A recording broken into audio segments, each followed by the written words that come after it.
it's really important for buyers to understand that when you are looking to buy something that's considered affordable housing or reserved housing, there are considerations that need to be made. Earning caps, right? There is earning caps, how much equity you own already in a home. Right. So or if you even own anything, you might not be able to. Right. And that varies from building to building. Right. So then that's when you go and hit up your realtor. Right. And if you have questions about specific buildings, like please feel free to comment below, ask us questions.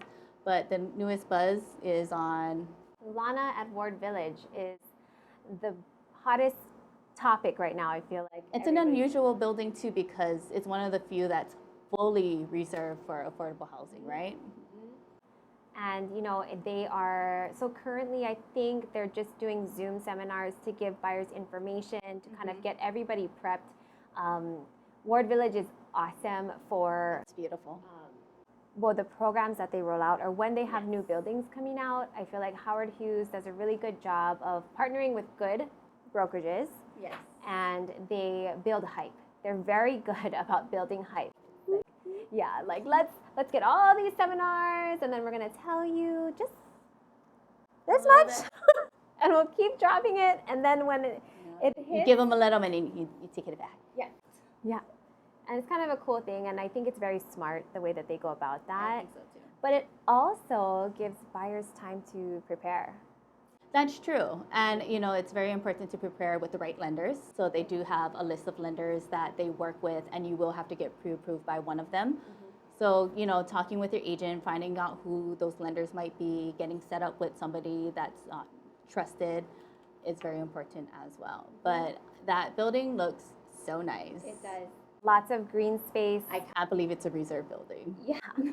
Yeah, it's definitely. And some of them have ocean views.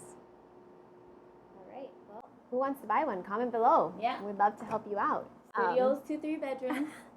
And you know what? Maybe we can transition into, why it's good to work with a broker when you're looking to buy at a high-rise condo.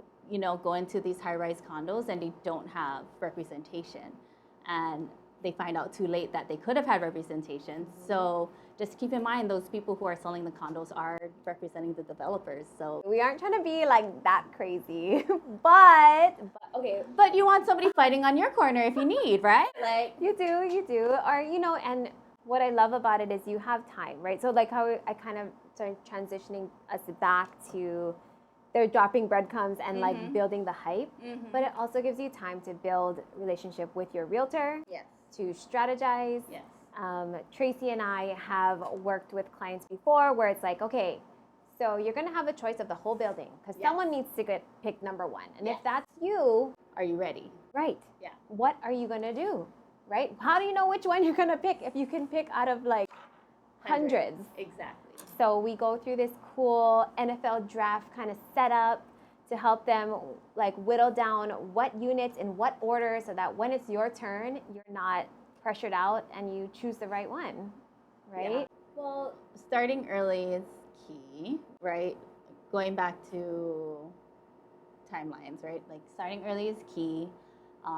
They'd have a list of different lenders that they work with. So figuring out which lender of the list that you feel comfortable with, and if they don't have any idea, we can give suggestions of people we've worked with in the past. And a lot of times you'll see the same lenders who are working in these new development type, and they don't necessarily qualify you in the same way that you would be qualifying for a market, a marketplace, like some place that you're going to buy, you could buy tomorrow. They're going to be qualifying you for the future. So at an inflated interest rate. So if today's rate is 2.5, they may qualify you at a percentage or a percentage and a half over, the current interest rate, because when you buy new development, they actually remove your financing contingency most times.